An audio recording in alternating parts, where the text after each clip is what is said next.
Hello दोस्तों। आज मैं एक पिता की हार्ट टचिंग स्टोरी आप लोगों से शेयर करूंगा। यह दिल को छू जाने वाली स्टोरी एक पिता के जज्बातों की कहानी है। इस कहानी से आप लोगों को बहुत कुछ सीखने को मिलेगा।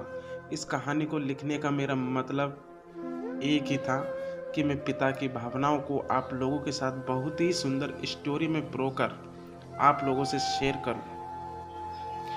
आपने माँ के बारे में तो बहुत सुना होगा, बहुत जगह पढ़ा भी होगा। माँ के लिए अच्छे अच्छे हिंदी कहानियाँ लिखी गई हैं, लेकिन पिता के बारे में बहुत ही कम लिखा गया है। तो दोस्तों, यह हार्ट टचिंग स्टोरी उन फादर्स को समर्पित है जो अपने परिवार के लिए जान से काम करते हैं, खुद की इच्छाओं को मारकर अपने बच्चों के सपनों को पूरा करते हैं।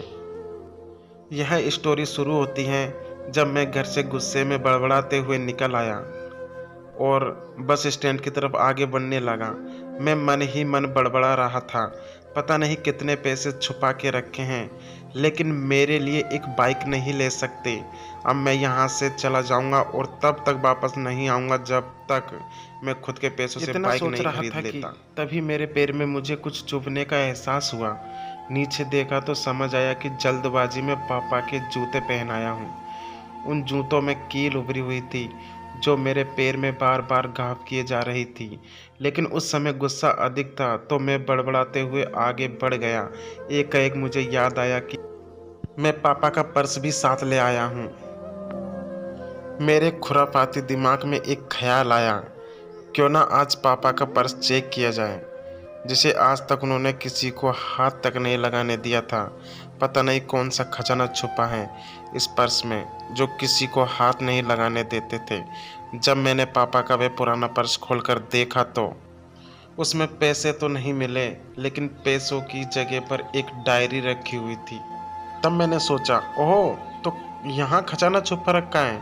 मैं समझ रहा था कि यहाँ पापा ने लिखा होगा कि किस से कितने पैसे लेने हैं और किसको कितने पैसे दिए हैं, लेकिन मैं गलत था। जब मैंने उस छोटी सी डायरी का पहला पेज खोलकर देखा तो वहाँ पर जो लिखा था वह थोड़ा सीरियस कर देने वाला था।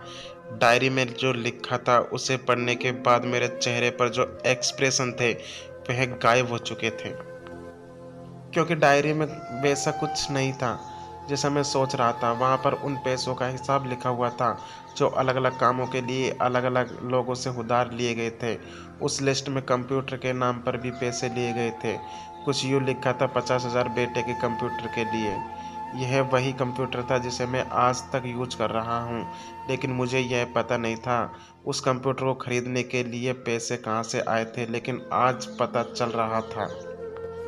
मुझे आज भी याद है जब मैंने पहली बार कैमरे के लिए जीत की थी, जो मेरे पापा ने मुझे 2 हफ्ते बाद मेरे बर्थडे पर ला कर दिया था, जिसे देखकर मैं बहुत खुश हुआ था। और मुझे खुश देखकर मुझसे कहीं ज़्यादा अगर कोई खुश था तो वह थे पापा।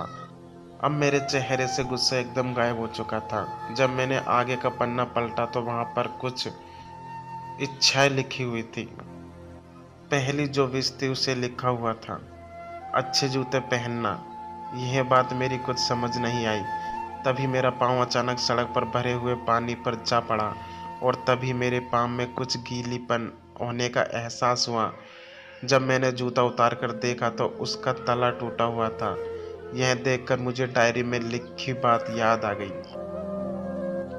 तभी मुझे माँ पापा की कही बातें भी याद आ रही थी कि कैसे माँ जब कहा करती थी पापा से, अब तो जूते पुराने हो गए, नए ले लीजिए, तो पापा अक्सर यह कहकर टाल दिया करते थे, जूते अभी और चलेंगे, अभी कुछ दिन पहले तो लिए थे।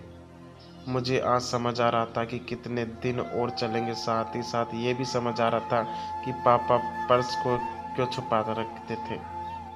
तभी उस डायरी को पढ़ते हुए बस स्टैंड पर पड़ी बेंच पर आकर बैठ गया। अब उस डायरी का आखिरी पन्ना बचा हुआ था। उस पन्ने को जब मैंने पलट कर देखा तो वहाँ कल की डेट लिखी हुई थी। तारीख के नीचे लिखा हुआ था 50,000 रुपये बाइक के लिए। बस इतना पढ़ा और दिमाग सन्न रह गया। अब तो मेरे मन में कोई शिकवा गिला नहीं बचा था, बस मेरी आंखों से आंसू चले जा रहे थे। मुझे आज तक नहीं पता तब मैं क्यों रोए जा रहा था।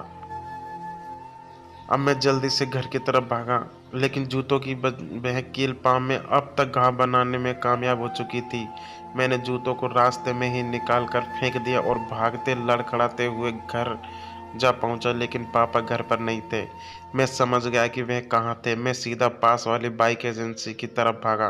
पता नहीं आज कहाँ से इतनी ताकत आ गई थी कि मैं भागते हुए थक नहीं रहा था, और वह भी बिना जूतों के नंगे पैर। जैसे तैसे मैं बाइक एजेंसी पर पहुंचा। पापा वहीं थे। मैंने पापा को दौड़कर गले लगा लिया और मेरी आंखों से आंसू रुकने का नाम ही नहीं ले रहे थे। पापा को समझ नहीं पा रहे थे आखिर हो क्या रहा है, मैं क्यों रो रहा हूँ। मैंने पापा से कहा, पापा मुझे मोटरसाइकिल नहीं चाहिए, आप अपने लिए जूते ले लीजिए। अब आज से मैं जो भी करूँगा अपनी मेहनत से अपने बलबूते पढ़कर करूँगा। दोस्तों, बस इतनी सी थी ये कहानी।